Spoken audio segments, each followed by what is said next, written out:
I never thought I'd walk into my own bedroom and find him standing there. My heart nearly stopped. It was late, too late for anyone to be creeping around. The dim glow from the hallway cast a long shadow over his figure, making him look almost unrecognizable at first. But as I took a step closer, my stomach twisted. It was my stepson. He froze, caught like a deer in headlights. His face was pale, his hands clenched at his sides. I could tell he wasn't expecting me home this early. A million thoughts raced through my mind. Was he looking for something? Was he hiding something? And then the bigger question, why my bedroom? For a moment, we just stared at each other. The air between us was thick with tension, heavy with unspoken words. He opened his mouth like he wanted to explain, but no sound came out. That's when I noticed something. His breathing was off, shaky, uneven. His eyes darted around, searching for an escape, like he was trapped in some kind of mess he couldn't get out of. I took a deep breath, forcing myself to stay calm. "What are you doing in here?" My voice came out steadier than I felt. He hesitated. His fingers twitched at his sides, and then, barely above a whisper, he said, "I can explain." I wanted to believe him, but something wasn't right. The way he stood there, the way he kept looking toward the nightstand, there was something more to this. My heart pounded in my chest as I followed his gaze, and then I saw it, a small object, barely peeking out from the drawer. My blood ran cold. He noticed me looking and instantly stepped forward, trying to block my view. "It's not what you think," he blurted out. His voice cracked slightly, and for the first time, I saw something else in his eyes. Fear. Real, raw fear. That's when I realized this wasn't just some careless mistake. This wasn't just him sneaking into my room for no reason. There was more to this, something much bigger than I had expected. And what I did next? Well, let's just say no one could have predicted it. I didn't move. Neither did he. The silence between us stretched so thin I could almost hear my own heartbeat. My stepson stood his ground, but I could see the battle going on in his head. His fingers twitched, his jaw tightened. He was debating whether to explain or to run. I took a slow step forward, trying to keep my voice calm. "Tell me the truth, right now." He swallowed hard. "It's not, I wasn't trying to steal anything." Steal? That hadn't even crossed my mind until he said it. But now I was wondering, was that what he thought I assumed? Or was he just trying to throw me off?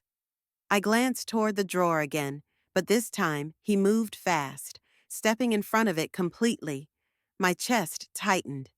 "Move." He didn't. "Please," he whispered, shaking his head. His voice was different now, almost desperate.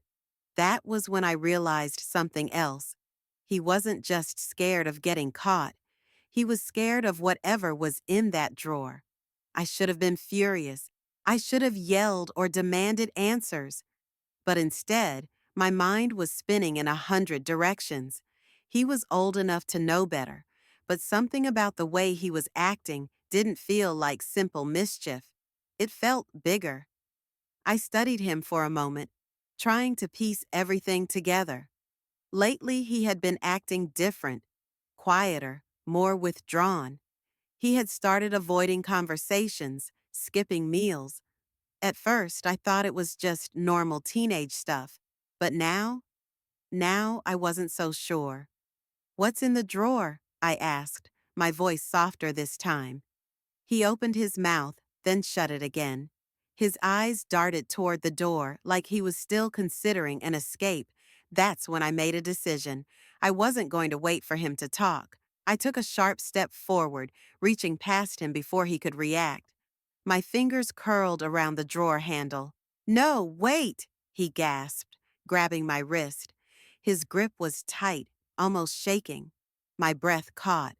This wasn't just about him sneaking into my room. This wasn't about some meaningless object. Whatever was in that drawer, it was something that changed everything. For a second, we both just stood there, my wrist trapped in his grip, his breathing heavy, mine caught in my chest. His eyes were pleading now, wide and filled with something I couldn't quite place. Fear, guilt, desperation? Maybe all three. Let go, I said, keeping my voice steady, but he didn't move. I can't, he whispered, shaking his head. Something about the way he said it sent a chill through me. This wasn't just a stupid mistake. He wasn't just snooping. Whatever was in that drawer, he thought I couldn't see it. No, he needed me not to see it. I glanced down at his hand still clutching my wrist, and he must have realized what he was doing because he let go, stepping back like he had just touched fire. I didn't hesitate this time. I pulled the drawer open. His sharp intake of breath filled the room. I stared. The item inside was small, innocent looking even, but the second I saw it, my stomach dropped. A cold wave of realization washed over me, the kind that made my skin prickle. I turned back to him. Where did you get this? He looked away, jaw clenched. His hands curled into fists at his sides. I can't tell you. I exhaled slowly, trying to keep my emotions in check, but it was getting harder by the second. You have to tell me. His shoulders shook slightly, like he was carrying something too heavy, something breaking him from the inside. You don't understand, he murmured, voice barely above a whisper. If I tell you, things will get worse. Worse? My pulse pounded in my ears. What had he gotten himself into? And more importantly, was I already too late? My hands tightened around the small object, my mind racing with 1,000 possibilities. His reaction told me everything. I wasn't supposed to find this. And if I wasn't supposed to find it, that meant it was dangerous. Or worse, it was a secret that had the power to change everything. I looked up at him again. His face was pale, his breaths uneven. He wasn't just scared, he was terrified. Who gave this to you? I asked, my voice barely above a whisper. He didn't answer. He wouldn't even look at me. A sinking feeling settled in my chest. If he wasn't talking, it meant someone had warned him not to. Someone had made sure he knew the consequences of saying too much. I took a slow step forward. Listen to me. If something is wrong, I can help you, but I need to know everything. His head snapped up. No, you can't help, he said, his voice sharp, panicked. You don't understand what's happening. His words sent a fresh wave of unease through me. He wasn't just in trouble, he was in over his head. And whatever this was, he truly believed I had no way of fixing it. The house suddenly felt too quiet, too still. A thought crossed my mind, chilling me to the core. Is someone watching you? I asked. His whole body stiffened. I swallowed hard. Are they watching right now? He flinched, like I had struck a nerve. And then, before I could react, the lights flickered, once, twice. Then everything went dark. The room plunged into darkness. A thick, suffocating silence followed, the kind that made the air feel heavy, like something, or someone, was lurking just out of sight. My fingers tightened around the object in my hand, my heart hammering so loud I swore it echoed through the room. Then I heard it, a sound, faint, almost imperceptible, a soft shuffle like footsteps barely grazing the floor. I wasn't alone, neither was he. My stepson's breathing turned shallow. I felt him move closer to me in the darkness, his presence a trembling shadow beside mine. And then a whisper. Not his, not mine. A voice, low, deliberate. Put it back. Every hair on my body stood on end. I couldn't see the source, but I knew we weren't imagining it. Someone else was here, watching, waiting. I reached blindly for my phone, fumbling with shaking hands to turn on the flashlight. The beam cut through the darkness, landing on the doorway. It was empty, but the feeling, that presence, remained. "Who's there?" I demanded, my voice steadier than I felt. No answer. I swung the light across the room, catching glimpses of the furniture, the walls, nothing. But my stepson's reaction was what shook me the most. He wasn't looking around, wasn't trying to find the source of the voice. He already knew. I turned to him, my chest tightening. "You knew this would happen." His eyes met mine, wide and full of something I couldn't quite place. "I told you," he whispered, his voice barely audible. "It's worse now?" Before I could respond, a loud thud echoed from down the hall. Something, or someone, had moved, and they weren't leaving. The thud echoed through the house, heavy and deliberate, like someone wanted us to know they were there. My grip on the flashlight tightened as I swung the beam toward the hallway. The shadows stretched long and distorted, and my gut told me something was about to happen. I turned to my stepson, my voice low. "We need to get out of here, now." But he shook his head, his eyes filled with something almost like resignation. "It's too late." My stomach twisted. Too late for what?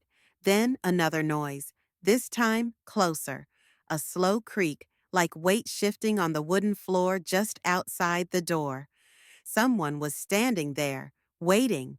I didn't think. I grabbed my stepson's arm and pulled him behind me as I took a slow step forward.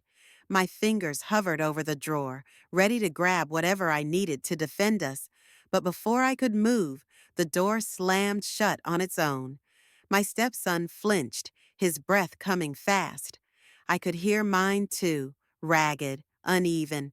The room felt smaller, the air thick. Then the voice returned, clearer this time. "I warned you." A cold dread washed over me. This wasn't just someone messing with us. This was real. But something in me snapped. I wasn't about to cower in my own home. I turned the knob and yanked the door open, shining my light into the hallway. Nothing. No one. Just the stillness of an empty house. I turned back to my stepson, demanding answers. "What is going on? Who's doing this?" His lips parted like he wanted to explain. But then the final twist hit me. My phone buzzed in my pocket. A message from my own number. "You should have listened." My hands trembled as I stared at the screen. The message, "You should have listened," burned into my mind, sending a fresh wave of fear through me. My number, my own number. That wasn't possible. It didn't make sense. My stepson looked at me, his face pale, his breathing uneven. "Do you believe me now?" I swallowed hard, my pulse racing. "Who sent this?" He hesitated, then exhaled shakily. "It's not a person." A chill ran down my spine. I wanted to tell him that wasn't possible, that it had to be someone playing a sick joke. But deep down, I knew. The flickering lights, the voice, the door slamming shut. This wasn't something we could explain away. I needed to think. I needed to act. My fingers hovered over my phone, but before I could respond to the message, my screen glitched, static lines cutting across it before going black. Dead. That was it. I wasn't staying here another second. I grabbed my stepson's arm. "We're leaving." He didn't argue this time. We moved fast, practically running down the hall. I didn't care about packing anything. I didn't even look back. My only thought was getting out before. The front door was already open. A cold breeze rushed inside, the night air thick with something I couldn't describe. I stopped short, my stepson nearly crashing into me. And then, silence. No wind, no footsteps, no voice, just emptiness. I looked at him, my chest tightening. "This is over," I said firmly. "Whatever this is, we're not playing into it anymore." He nodded, though I could see the doubt in his eyes. We stepped outside, and just as I reached to shut the door behind us, my phone lit up again. One final message. You can leave, but I'll always be here. I didn't check to see if the door locked behind me. I just walked away, steps fast, breath heavy. Some things aren't meant to be understood, and some doors should never be opened.